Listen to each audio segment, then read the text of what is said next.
کربلا کے آخری 10 دن یکم محرم سے عاشورہ تک تصور کیجیے، عرب کا گرم صحرا، ریت کے وسیع میدان، دور تک پھیلی خاموشی، اور ایک ایسا قافلہ جو جانتا ہے کہ آگے موت ہے لیکن پھر بھی حق کا راستہ نہیں چھوڑتا۔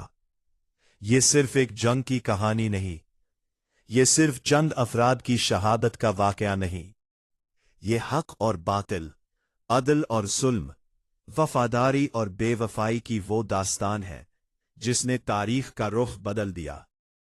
آئیے چلتے ہیں سن 61 ہجری میں اور دیکھتے ہیں کربلا کے وہ آخری 10 دن، دن بدن۔ یکم محرم، نیا اسلامی سال شروع ہو چکا تھا، مگر کوفہ کے گورنر عبید اللہ بن زیاد کے محل میں جشن نہیں، جنگ کی تیاریاں ہو رہی تھیں۔ کوفہ کی گلیوں میں خوف پھیلایا جا رہا تھا، قبائل کے سرداروں کو حکم دیا جا رہا تھا کہ یزید کی فوج میں شامل ہو۔ دوسری طرف امام حسین کا قافلہ عراق کی طرف بڑھ رہا تھا۔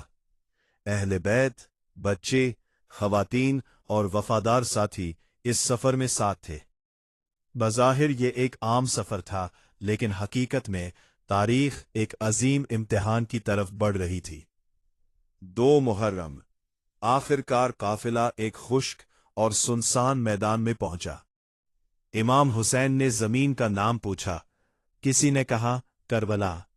یہ نام سنتے ہی امام نے فرمایا، یہ ہمارے غم اور آزمائش کی سرزمین ہے۔ خیمے نصب کیے گئے، بچے کھیل رہے تھے، خواتین سامان ترتیب دے رہی تھیں، مگر امام جانتے تھے کہ یہی زمین چند دن بعد خون سے رنگی جائے گی۔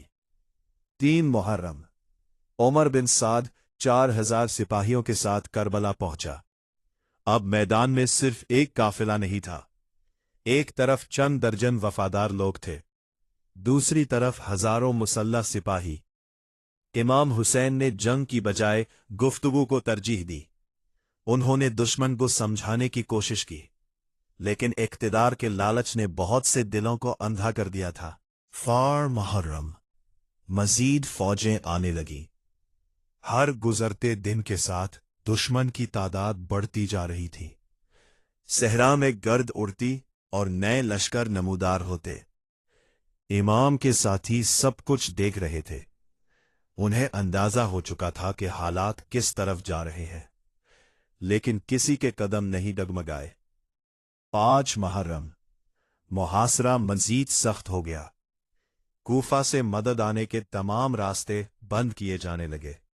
خیموں میں موجود لوگ جانتے تھے کہ اب وہ عملی طور پر دشمن کے گھیرے میں آ چکے ہیں۔ پھر بھی خیموں میں خوف نہیں تھا، نمازیں تھیں، قرآن تھا اور خدا پر کامل بھروسہ تھا۔ 6 محرم، اب دشمن کی تعداد کئی ہزار ہو چکی تھی۔ ہر طرف نیزے، تلواریں اور گھوڑے دکھائی دیتے تھے۔ امام حسین کے ساتھیوں کی تعداد کم تھی، مگر ان کے حوصلے بلند تھے۔ کربلا کا میدان اب ایک بڑے امتحان کے لیے تیار ہو رہا تھا۔ 7 محرم، پھر وہ حکم آیا جس نے تاریخ کو ہلا دیا۔ دریائے فرات کا پانی بند کر دیا گیا۔ اب نہ صرف مرد بلکہ خواتین اور بچے بھی پیاس کا سامنا کرنے لگے۔ BL، شدید دھوپ، BL، اور پانی تک رسائی کا مکمل خاتمہ۔ ننھے بچے پانی مانگتے، مائیں انہیں تسلی دیتی، لیکن پانی کہیں نہیں تھا۔ 8 محرم، پیاس شدت اختیار کر گئی، مشکیں خالی ہو چکی تھیں، خیموں میں بچوں کی آوازیں گونج رہی تھیں، پانی پانی۔ حضرت عباس اور دیگر اصحاب پانی لانے کی کوشش کرتے رہے، لیکن دشمن نے ہر راستہ بند کر رکھا تھا۔ اس کے باوجود امام حسین کی زبان پر شکایت نہیں تھی، صرف صبر تھا اور خدا پر اعتماد تھا۔ 9 محرم، یہ فیصلہ کن دن تھا۔ شمر حکم لے کر پہنچا، جنگ اب یقینی ہو چکی تھی۔